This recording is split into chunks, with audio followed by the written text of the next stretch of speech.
For example আমরা একটা ফ্যামিলির গ্রুপ নিই, যেমন আমাদের কাছে হাতে রয়েছে সোলানেসি।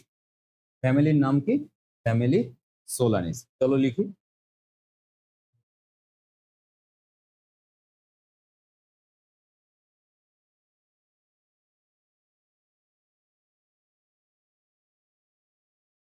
সোলানেসি ফ্যামিলির প্রথম আমরা যেটা শিখব সেটা হলো ফ্লোরাল ফর্মুলা।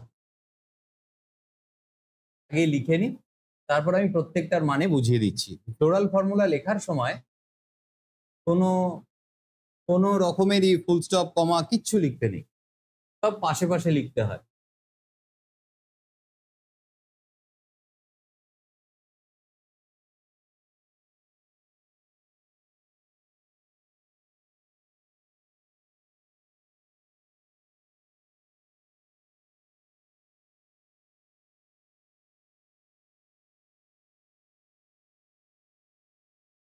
এই হারে কয় ফ্লোরাল ফর্মুলা।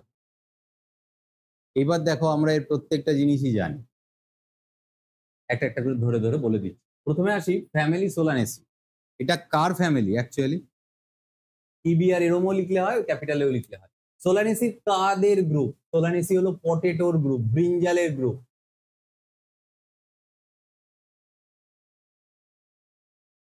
এদের গ্রুপ। সোলানাম নাইগ্রাম, দেখো ব্র্যাকেটে একটা সায়েন্টিফিক নেম দেওয়া আছে। এটা কার সায়েন্টিফিক নেম জানো? বনো বেগুন। এক ধরনের ঝোপঝাড়ে এগুলো হয়, ছোট্ট ছোট্ট কালচে রঙের বেগুন হয়। এই বেগুন কিন্তু সেটা না যেটা আমরা খাই। যেটা আমরা খাই সেটা হলো মেলঞ্জিনা, সোলানাম মেলঞ্জিনা। যে আলু খাই, এগুলো সব দেওয়া আছে আমার বইতে। যে পটেটো খাই, এর সায়েন্টিফিক নেম এগুলো সব মুখস্থ করতে হবে। সোলানাম টিউবেরোসাম। যে টমেটো খাই সেটাও এই গ্রুপে বিলং করে, সায়েন্টিফিক নেম সোলানাম লাইকোপার্সিকাম। এই ফ্যামিলি বিরাট বড় ফ্যামিলি, এর প্রচুর ইকোনমিক্যালি ইম্পর্টেন্ট ফুল ফল সবজির গাছ আছে, এগুলো কিন্তু একটু মনে রাখতে হবে। ইকোনমিক্যালি ইম্পর্টেন্ট প্ল্যান্টস গুলোর নাম এখানে তোমরা লিস্ট ডাউন করো, আর অ্যাটলিস্ট 4-5টা সায়েন্টিফিক নেম মনে রেখো, যেরকম কয়েকটা বললাম। প্রথমেই আছে আমাদের ইব্র্যাকটিল, তার মানে এইটার ক্ষেত্রে ব্র্যাক থাকে না। জেনারেলি এই ফ্যামিলির মেম্বারদের ব্র্যাক থাকে না, অর্থাৎ ওই যে সেই ফুলের স্টকটার গোড়ায় কোনো অ্যাডিশনাল পাতার মতো কিছু থাকে না। পরে এই সাইনটার মানে কি? এখানে কিন্তু কোথাও কোনো পাংচুয়েশন মার্ক নেই, আমি যেন কাউকে কিছু কোনো চিহ্ন বসাতে না দেখি, সব পাশাপাশি লিখতে হয়। এই সাইনটার মানে কি বলো? That means it can easily B bisected by any plane or through any radius. Next এই সিম্বলটার মানে বাইসেক্সুয়াল ফ্লাওয়ার। দেখো তুমি কিন্তু ফ্লোরাল ক্যারেক্টারিস্টিক্সও লিখতে পারবে, এর পরেও কিছু অ্যাডিশনাল জিনিস আমাদের মুখস্থ করতে হবে, কিন্তু তাও এগুলোও তো ক্যারেক্টারিস্টিক্স। তুমি এই একটা লাইন মুখস্থ করলে কতগুলো ফ্লোরাল ক্যারেক্টারিস্টিক্স তুমি অ্যাডিশনাল লিখে আসতে পারবে যদি কিছু কঠিন টার্ম ভুলেও যাও। পরে চিহ্নটার নাম বা মানে, এটাকে বোঝাও আমার মানে কি? কে স্ট্যান্ড ফর সেপালস, ক্যালিক্স, ব্রিথিং। এই দিয়ে লেফট হ্যান্ড সাইড থেকে আমরা ক্রমশ রাইট হ্যান্ড সাইডে যাচ্ছি। একটা জিনিস মাথায় রেখো, ফুলটার বাইরে কি থাকে? ভেতরের দিকে ক্রমশ আমরা ঢুকছি। একদম আউটার মোস্ট সাইডে থাকে হলো sepals, that is represented by the letter K, calyx. ব্র্যাকেটে 5 এর মানে ফিউজ ক্যালিক্স কে কি বলে? গ্যামোসেফালাস। দেখো পয়েন্ট পেয়ে গেলে ক্যারেক্টারিস্টিক্স। পরে চলে আসো কোরোলা, সি স্ট্যান্ড ফর কোরোলা, মানে পাপড়ি, পেটালসটা। পেটালসটা কিরকম? পলি অর গ্যামো? এটাও গ্যামো। নাম্বার কটা? 5টা। হয়ে গেল। অ্যান্ড্রেসিয়ামে আসো। হ্যাঁ, আগে বলো এটা নাম্বার এখানে বলা আছে, so number of stamen 5 and they are epipetalous. এ কি নিজে কোনো বান্ডিলে আছে? তাহলে মোনাডেলফাস ডায়াডেলফাস ক্যাটাগরিতে পড়বে না, তাহলে কোন ক্যাটাগরিতে পড়বে? পলিঅ্যান্ড্রাস, সেটা লেখা যাবে। এটাও কিন্তু ফ্লোরাল ক্যারেক্টারিস্টিক্স এর মধ্যে লেখা যাবে। তুমি কি কাজ করেছো? শুধু এই লাইনটা মুখস্থ করেছো, ফ্লোরাল ক্যারেক্টারিস্টিক্স একটাও পড়ে যাওনি পরীক্ষায়, তাও তুমি কতগুলো লিখতে পারছো ভাবো। পরে চলে আসো গাইনেশিয়াম। গাইনেশিয়ামের কার্পেল কটা? তাহলে এর নাম কি? বাইকার্পেলারি। কার্পেল কি ফিউজ না ওপেন? ফিউজ। তাকে কি বলে? সেই ধরনের ওভারিকে কি নামে ডাকা হয়? সিনকার্পাস ওভারি। এর পজিশন কি? তাহলে এই গ্যানেসিয়ামের কি বলা উচিত, সুপিরিয়র অর ইনফেরিয়র? কতগুলো বের করে ফেললে, কে বের করলো? তোমরাই বের করলে। তবে ফ্লোরাল ক্যারেক্টারিস্টিক্সটা একটু পড়ো, এই ছবিটার পাশে। ব্লু বক্সটা আজকে পড়ো না। চলো আমার সাথে সবাই ছবি আঁকা শেখো। ফ্লোরাল ডায়াগ্রাম কিন্তু ফুলের ছবি নয়, এটা হলো যারা বোটানি নিয়ে পড়ে তারা যে টেকনিক্যাল ডায়াগ্রাম ইউজ করে to show all the different parts of any flower. মোটামুটি গোল করো, কম্পাস বের করার দরকার নেই, হাতেই করো।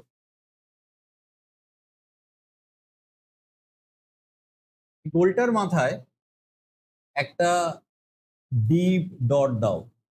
এর কারণ কি আমি বোঝাচ্ছি। বেশি দূরে দিও না, কাছাকাছি দিও। এই যে সার্কেলটা এঁকেছি এর ভেতরে আর একটা সার্কেল আঁকো। এবার এই পার্ট গুলোকে কমপ্লিট করি। এই যে বাইরের ব্ল্যাক কালারের ডটটা দিয়েছি এটা হলো ক্যালিক্সকে ইন্ডিকেট করে। আমরা ফ্লোরাল হোল্ডস গুলোকে এই ছবির মাধ্যমে দেখাবো। এই সিম্বল গুলো এই ছবিতে দেখানো যায় না, যদিও অর্থ খানিকটা বোঝানো যায়, বলছি সেটা। প্রথম হোল্ড হলো সেপালস, দ্বিতীয় হোল্ড হলো করোলা অর পেটালস, এবং রেসপেক্টিভ গুলো ভেতরের দিকে থাকে। তো ফার্স্ট ক্যালিক্স, তার নাম্বার কটা? 5টা। 5টাকে কিভাবে দেখাবো? এই যে গোলটা এঁকেছি এটাকে রাফলি তুমি চোখের আন্দাজে কটা জায়গায় কেটে 5টা ভাগ করে নাও। ছোট বড় হলে একটু মুছে ঠিক করে নাও।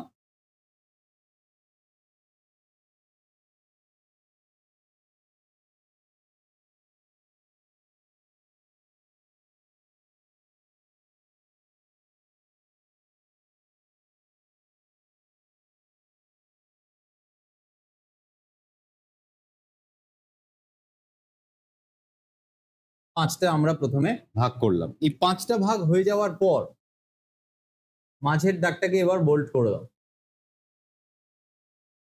আর প্রত্যেকটা দাগ যেখানে শেষ হচ্ছে সেখানে একটা ফাঁকা জাংশন রাখো।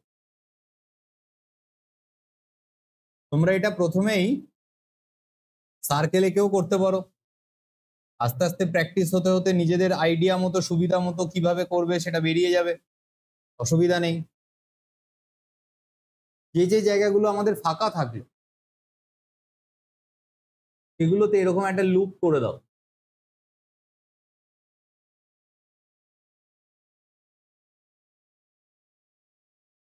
এরকম লুপ করো, এর যেন একটা নির্দিষ্ট প্যাটার্ন মেনটেন হয়। খেয়াল করে দেখো, তোমরা যে কোনো জায়গায় এটাকে কেটো না, কিন্তু এই মিডলটার রেসপেক্টে প্রথমটাকে আমি এরকম ভাবে দেখিয়েছি। এটা কায়দা আছে একটা। তুমি মনে করলে এখানে দেখাবো আমি এই লুকটা, সেটা করলে কিন্তু ঠিক হবে না। এবার মাঝখানের অংশটাকে একটু ফোলাতে হবে আমাদের। একটা small second bracket like structure রাখো।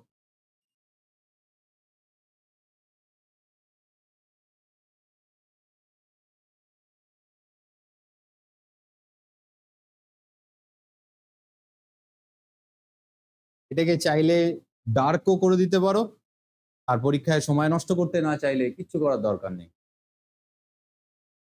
পরের স্টেপে আসি। যে জায়গাটাতে এই বাইরের সেপালসটার সিঙ্গারার মতো পিরামিডের অ্যাপেক্সটা রয়েছে, ঠিক সেই জায়গায় এবার দাগ কাটো, ঠিক তার রেসপেক্ট। এবং প্রত্যেকটারই তাই, এই পিরামিডটার এখানে, এই সিঙ্গারাটার এখানে, এইটার এখানে, এইটার এখানে। অর্থাৎ এবার তার পরের হোল্ড অর্থাৎ কোরোলা বা পেটালস, তার জাংশনটা আমরা এখানে দেখাবো। চলো বোল্ড করে ফেলি। এবার করোলার দিকে তাকাও। সি, সিটা কি ফ্রি না ফিউজ? ফিউজ ফ্রি হলে কিন্তু এরকম ফাঁকা থাকতো এবং কোনো লুপ হতো না। যেহেতু ফিউজ, এটাকে আটকাতে হবে। এটা যদি ব্র্যাকেট না থাকতো তাহলে কিন্তু এই লুপগুলো দেখাতে হতো না, ফাঁকাই রেখে দিতে। কিন্তু এখানে যেহেতু ফিউজ আছে তো ছোট্ট ছোট্ট লুপ দেখাও। This loop actually indicate the fusion of this two sections.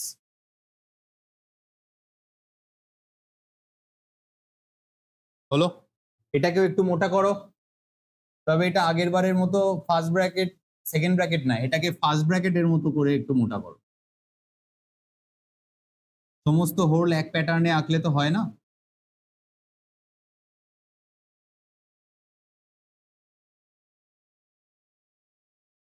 হয়ে গেল। গুনে দেখো তো 5টা হয়েছে কিনা। আমরা এটা পেটাল শিখেছি, করোলা নাম্বার 5 আছে, ফিউজ আছে, তার মানে গ্যামো পেটালাস হয়েছে, সুন্দরভাবে এগোচ্ছে। এর পরের ভেতরের হোল্ডস কি, এর ভেতরে কি থাকে, রেশা। তার সংখ্যা কটা আছে, ভুল করে 10টা আঁকলে হবে না। চলো আগে তাদের সংখ্যাটা আমরা ঠিকঠাক দেখিয়ে নিই। 1 2 3 4 and 5। চলো দেখাও।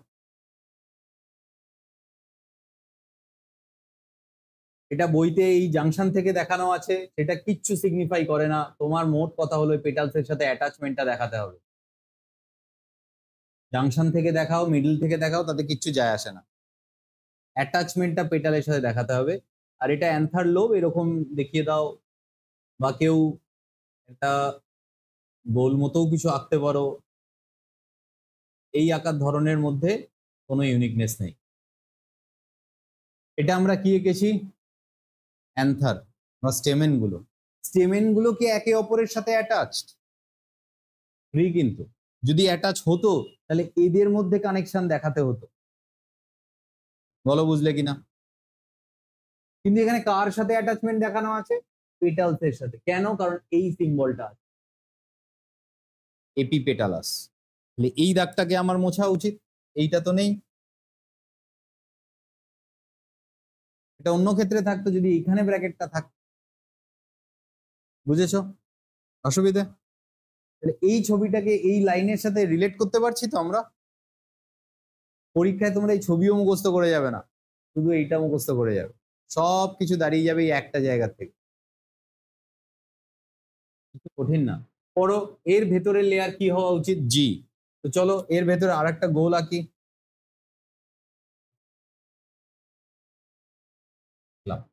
গাইনেশিয়াম, গাইনেশিয়ামের কার্পেলের সংখ্যা এখানে কটা দেখানো আছে, দুটো। তাহলে এটাকে আমরা এরকম আঁকি, দুটো ভাগ করে দেখিয়ে দিলাম। এখানে এরা একে অপরের সাথে ফিউজড, তাহলে এটাকে গায়ে গায়ে দেখাবে। যদি ফিউজ না হতো তাহলে এর মাঝখানে এরকম গ্যাপ রাখতে হতো এবং সেপারেট দেখাতে হতো। বলো বুঝলে কিনা। এটা এর ক্ষেত্রে হয় না, তাই এর ক্ষেত্রে আবার মুছে সঠিকটা দেখিয়ে দিই। এর ক্ষেত্রে কি হয়, পুরো একটা গোল বা একটা ওভয়েডাল স্ট্রাকচার রাখো আর তাকে জাস্ট বাইসেক্ট করে দেখিয়ে দাও যে এর মধ্যে সার্কেল আছে। এই স্ট্রাকচার গুলো ওভিউলকে দেখাতে ইউজ হয়। এটা চাইলে আঁকতেও পারো, নাও আঁকতে পারো, তাতে নাম্বার কিচ্ছু কাটবে না। কিন্তু এই যে সিম্বলটা দেওয়া সুপিরিয়ার ইনফেরিয়ার ওভারি, এটা কিন্তু ছবিতে দেখানো যায় না, ছবিতে বোঝানো যাবে না, ছবি এখানেই শেষ হবে। এই ফুলটাতে ব্র্যাক্ট নেই। যদি এমন কোনো ফ্লোরাল হোল্ড যার ব্র্যাক্ট থাকে, তার ক্ষেত্রে এইখানে একটা অ্যাডিশনাল স্ট্রাকচার দেখাতে হয়।